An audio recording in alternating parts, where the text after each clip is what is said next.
Is the director, Dr. Surabhi. All of you, namaskaram to all of you. May I have the privilege of requesting Sadhguru to give his initial remarks? Oh.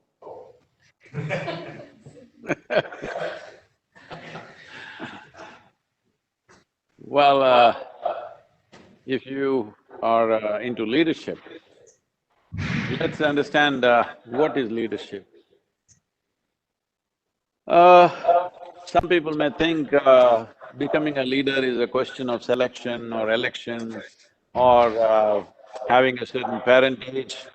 Please, can we cut the volume? It's coming back to me. But essentially, you never aspire to become a leader. It's very important. Because if you aspire to become a leader, if you succeed, usually you will not. But if you succeed, you will become a tyrant. Leadership means that you have a commitment to a cause which is inclusive in nature.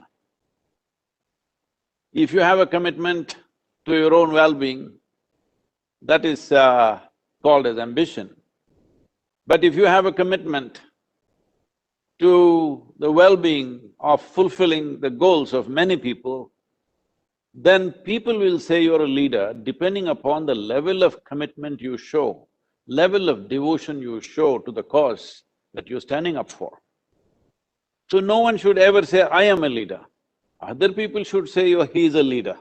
If I stand up and say, I am a leader, I think it's a buffoonery that people think they are leaders. So this whole thing about leadership is not a self-declared position. It is a recognition of the contribution that you have made to many lives, that others think that you're a leader. And in many ways, you are able to get the best out of every human being.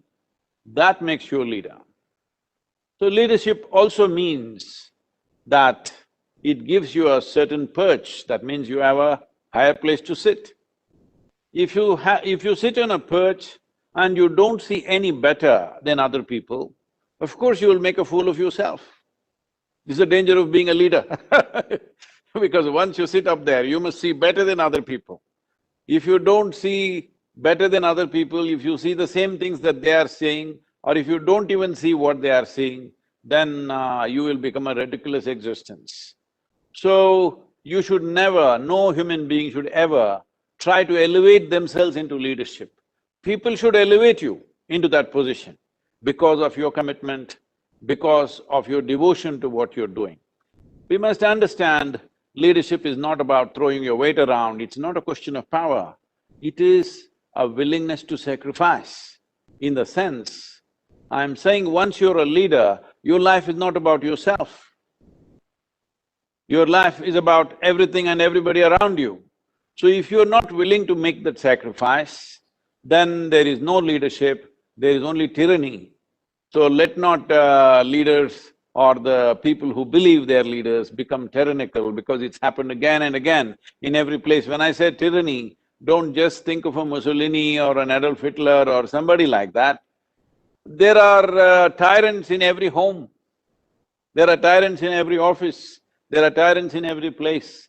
It's time to transform them, to make them understand leadership will only happen out of your profound devotion to what you stand up for. Otherwise, there is no real leadership. So, because we are supposed to talk about inner engineering today, let's understand engineering. What is engineering? Suppose the building that you are sitting in, if you say this building is well engineered, what it means is that it is serving you well. If you're driving a car and you say this is well-engineered machine, it means that it functions the way you want it to function. So engineering is essentially about this. People who do not understand what is engineering will think things are magical in the world. For example, if you don't know anything about aviation and you saw an airplane which weighs hundreds of tons taking off into the air and flying, That looks like magic. It is magic in a way, but it's engineering. So what used to be magic at one time, in modern society, it's called engineering. That is, you do things, by doing things in a certain way, things that you never imagined possible becomes a living reality for you. This is the external engineering. In the last 100 years, I'm just taking 1 century, 120 years we can take if we want. In the last 120 years, the amount of external engineering we've done on the planet is such that our lives have completely changed. Previous generations cannot even imagine the level of comforts and convenience that we're experiencing. Look at this right now, I'm here in southern India, you are sitting in Delhi, but we are talking to each other. If we did this 100 years ago, definitely we could claim we are doing magic. So this is engineering. So this is external engineering. Similarly, as you do engineering with external material substances and the world around you, you can also engineer yourself to a higher level of function. Engineering means essentially this.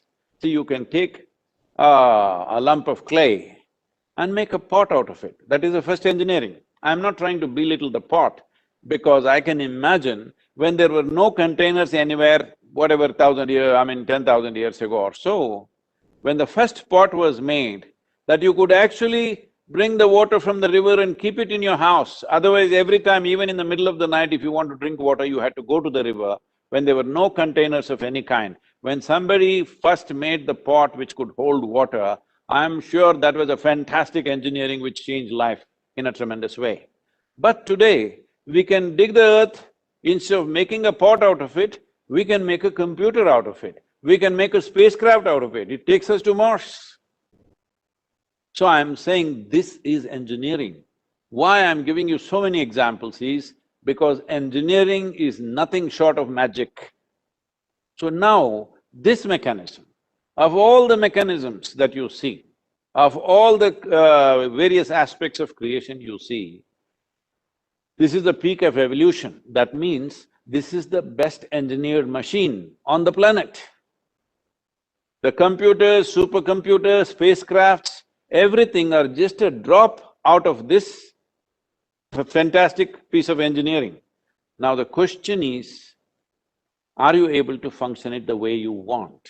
Is your fantastic machine doing what you want? Is your body, your mind, your emotion, your energies, are they doing what you want or are they doing their own things? Today if you ask anybody, everybody is talking about stress. If they had to go to office, they were stressful. Now they're working from home, even more stressful. If you fire them from the job, they'll be more stressful. If you do give them a job, they'll be stressful. No, it is not different aspects of life which are stressful. You have engineered yourself badly. There's too much friction within you, that's all. If you have a machine which generates too much friction, you will definitely say this is not well engineered. So if you are going through all kinds of friction just to generate a thought if you're suffering, to generate an emotion if you're suffering, then you're badly engineered. So inner engineering is about this, engineering yourself in such a way that all your faculties work for you the way you want. I'm asking a simple question. If your thought and emotion was happening just the way you want, would you ever make yourself miserable? Is it possible, I'm asking? Would you ever suffer in your life? Living blissfully would be a natural consequence. So the problem is, we have not taken charge of our faculties, but we're expecting something fantastic to happen. Human well-being has been addressed in most ridiculous ways. If you have to be well, people who are looking up, they think their happiness will come from heaven. They've been trying this for a long time, it did not work. Because first of all, forget about up, human beings do not even know what is up and what is down in this cosmos. We are sitting on a round planet which is spinning all the time. If you look up, inevitably you're looking up in the wrong direction, I'm saying. Always you're looking up at the wrong direction because you do not know what is up and down in this cosmos. You cannot define which is up, which is down. Is South Pole down or North Pole up? You don't know. Just for convenience, for our understanding, we've made all this stuff. So when you do not even know what is up and down, solutions from up are not going to happen. Then once we saw slowly it's not working, as science and technology came, then we started outsourcing our well-being to out. Right now, people's well-being is in the marketplace. What I have, what I don't have, what I can buy today, what I cannot buy today will determine whether they're happy, unhappy. This has become materialistic. Let's come at least little closer to the earth. From heaven to earth is a good transition, I believe because in my opinion, heaven is the worst crime that humanity has committed.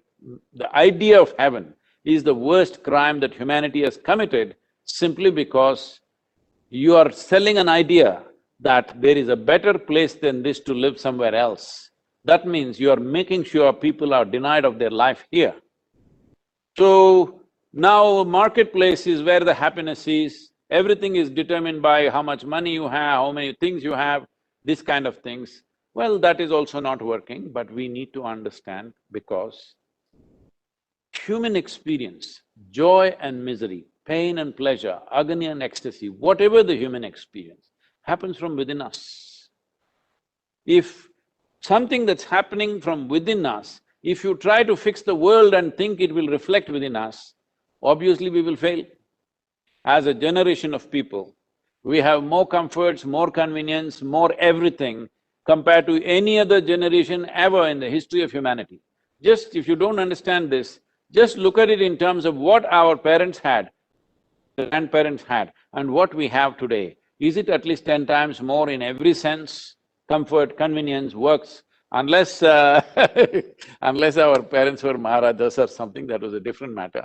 Otherwise, for every one of us it is true, the poorest man in the country and in the world, it is true that he is little better off materially than what he was earlier.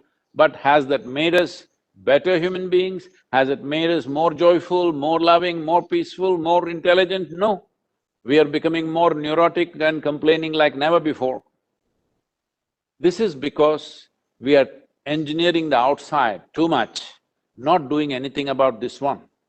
If you do not engineer this the way you want, if it does not function, if your body, your mind, your emotion and your energies do not function the way you want, then you being peaceful and happy is just a joke, it's never going to happen. It's just a hope.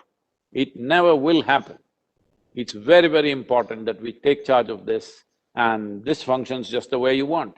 There are many ways to address this. One very simple way of addressing this is this, that for every human experience, there is a chemical basis to it. What you call as joy is one kind of chemistry, what you call as misery is another kind of chemistry, agony is one kind of chemistry, ecstasy is another kind of chemistry, pain is one kind of chemistry, and pleasure is another kind of chemistry. Now, this is a very complex chemical factory. Now the question is only, are you a great CEO or a lousy CEO? If you're managing this well, you being blissful is natural. If you're not managing this well, do what you want. No power in the universe can make you joyful because it's not going to happen. Momentarily it may happen because of some satisfaction you have about something, but it will never work for life. So this is what inner engineering means, that you engineer your interiority in such a way that you have a blissful chemistry every moment of your life. Is this the goal? No. This is an ambience that is necessary. If this human being has to function at his or her best, then the most important thing is there must be a pleasant ambience within ourselves. Only then our intelligence works well, our genius unfolds, our love and joy overflows. All these things will happen only if we maintain a steady pleasantness of experience within ourselves. Otherwise, we will be just strife-ridden all the time. All the time it's about struggling for something. As I said, tell me one thing that human beings are not suffering. If they're poor, they suffer poverty. You make them rich, they suffer taxes. Not educated, they suffer that. Put them to school, endless suffering. Not married, they suffer that. Get them married, I don't want to say anything Just anything and everything human beings are suffering because the suffering is not in the world. Both joy and suffering are manufactured within you. It's your choice as to what you manufacture. If you keep this in a wonderful condition, in the world, we will do our best. Not everything that we do will work in the world, but if this is in a very good place, the best that you can do will happen. Or in our lives, we will get to do everything that we can do. In our lives, if we do not do what we cannot do, no problem. But in our lives, if we do not do what we can do, we are a disaster. So my whole effort is to see that human beings don't become such disasters. Even things that they can do, they don't do, simply because of their own thought and emotion going crazy all the time. This is an engineering, sir. Namaskaram to the Honorable Minister, Jitendra Singh Ji.